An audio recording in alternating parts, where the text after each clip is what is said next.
So in this chapter of Berserk, chapter 32, we see some of Casca's backstory. Basically, where she grew up, how she got sold off to a noble who had very ill intent towards her, and then how she was rescued by Griffith. The whole scenario and the whole telling of her backstory was interesting, and it only occurred after she woke up and punched Guts in the face because he derobed her, and then they had a little spat about it. I even laughed at one point when she goes to attack him and tells her to settle down, and she's all crying. She's going through all the emotions. She's on her period. She's PMSing, and finally, she sits down, and she goes, "It's pathetic. You were the last person I wanted to be saved by." And he goes, "She really hates me." And he goes, I shouldn't have saved her." I thought that was really funny. I don't know why, because it was no hesitation in him saying those words. So then he basically says, "Here, take this. It's dry." She doesn't want to take it. She's being very reluctant. But he asks, why did you become a warrior? This and everything. And that's how we get into her backstory. And it's sort of generic, but sort of not. I mean, basically, she grew up in a village that was on the border. It was used for skirmishes. They were being taxed very highly. They come from a dry land. They can only make oats. So it wasn't uncommon for them to go 3 or more days without food. Some even died from starvation in the winter. So, of course, for some reason, miraculously, all 6 of her parents' children did not die from starvation yet, and she was the youngest. So when he was asked by a nobleman to sell her into being a handmaiden at a castle, it was common sense to do so. He got rid of the youngest child that had not much worth as a worker, and it'd be one less mouth to feed. However, obviously, any noble, or most nobles, at least this is how she put it, wouldn't just want to rescue some destitute girl. He obviously, out of other reasons, he goes to rape her. And as she's struggling, she finally accepts it like this is natural. She even thought it was natural to live in a village like that. So she just accepts what's going on. She accepts reality. However, all of a sudden, this dude's ear gets sliced off, and we see Griffith. And she explains that he was like a heavenly presence, somebody wearing the walls of her village's church, adorned in white and silver. And it was a magnificent sight. And basically, it was almost like a fairy tale, she explains, but instead of giving her a helping hand, he throws his sword at her and gives her a choice. Either fight for your life, or just accept what's going on and die and take what reality has to give you. And that's how I took it. That's how I understood the whole situation. Now, she even says she doesn't know if she actually stabbed this noble or if he fell on the sword, but he ends up getting stabbed. And for the first time, she actually protected herself and did something for herself.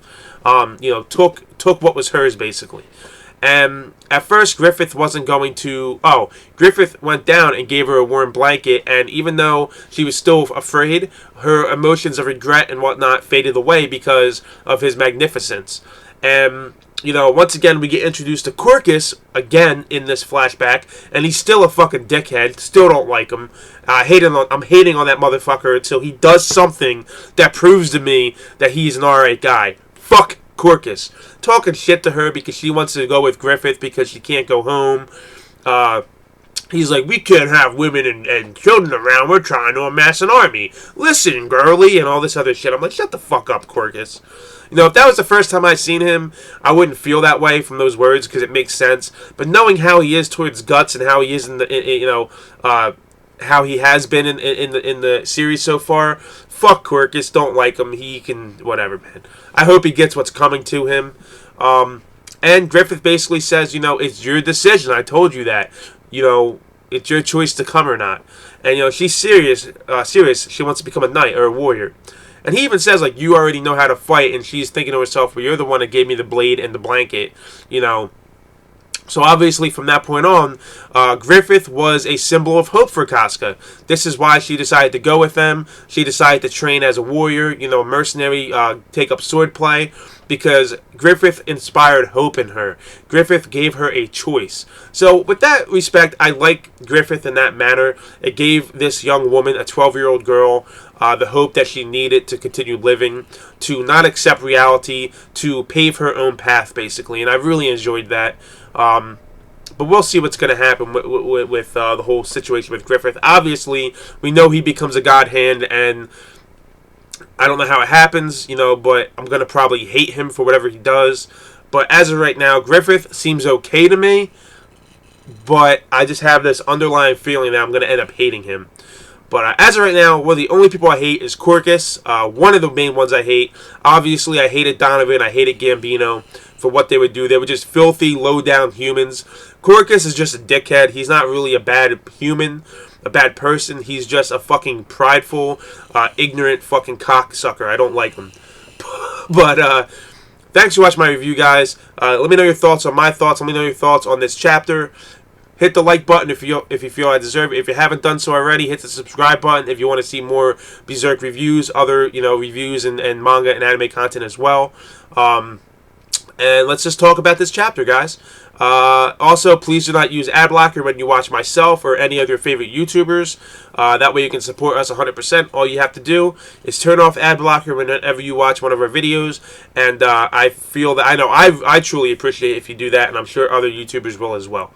But thanks for watching my review of Chapter 32 of Berserk, entitled Casca Part 2. I will catch you in the next Berserk review.